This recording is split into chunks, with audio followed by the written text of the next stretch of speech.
Hello and welcome to Learning with Lulu. Happy to have you here, and if just as a quick little support to the channel, if you could just make sure to subscribe. We are so close. We are almost to 1,000 subscribers, and it would just be phenomenal to finally hit that goal. So make sure to subscribe, like this video, share with anyone else who may be needing Jane Eyre chapter summaries. So in today's video, we are going to be going over chapter 12 of Jane Eyre. And to start this summary off, I actually wanted to just share a passage from chapter 12 that I think even if you don't have the time to read the whole chapter, you have to just at least listen to this passage. So, Jane says, "It is vain to say human beings ought to be satisfied with tranquility. They must have action, and they will make it if they cannot find it. Millions are condemned to a stiller doom than mine, and millions are in silent revolt against their lot. Nobody knows how many rebellions, besides political rebellions, ferment in the masses of life which people earth. Women are supposed to be very calm generally, but women feel just as men feel.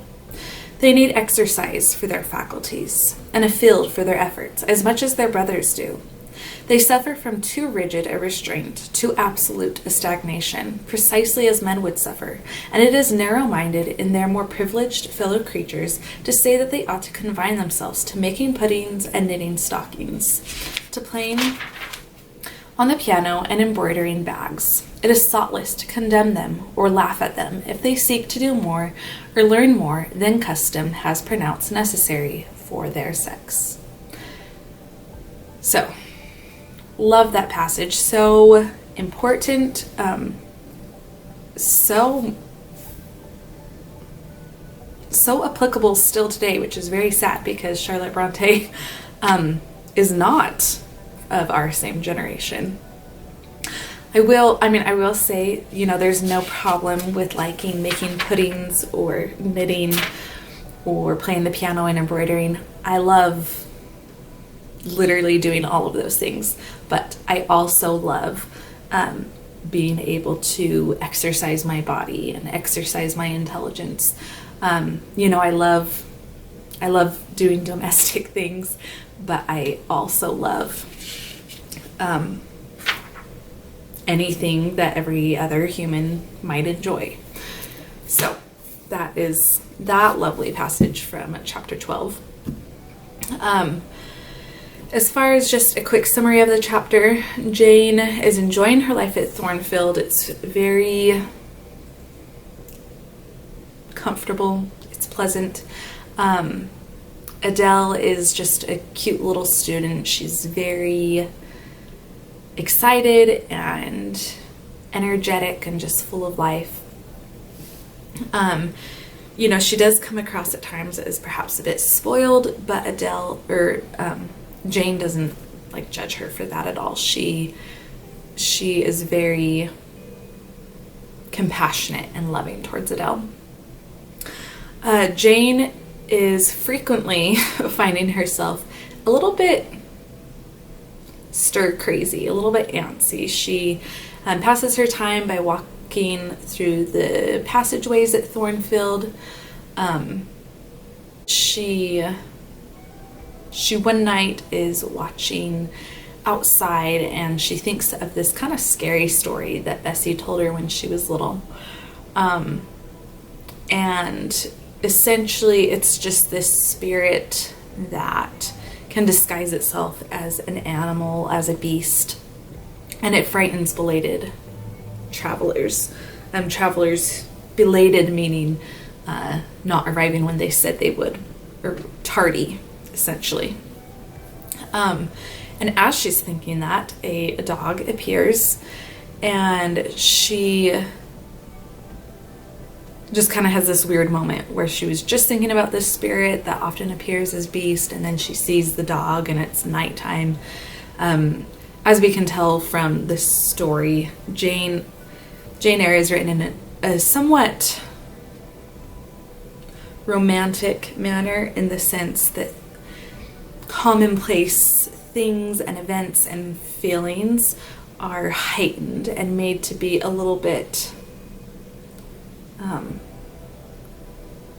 more dramatic, romanticized.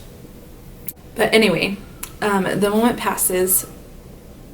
And by the way, I think I said she was walking a passageway. She's walking a throughway. She's walking on a road. She's delivering a letter to the post that she wants to send. Or perhaps she's picking up the mail. She's going into town late at night. It's dark. She's thinking about this story about this beast, and then she sees one. And so it's kind of creepy. And then a man astride a horse passes her, slips on ice, and falls to the ground. And Jane helps him back up, makes sure that he's okay. He's got an injury, but he tells her to get his horse, and she's a little bit frightened, so he just gets the horse himself. And yeah, he continues on his way. And so she continues on her way as well, and then eventually makes it back to Thornfield. And once she gets there, she realizes that the same dog that she saw is there.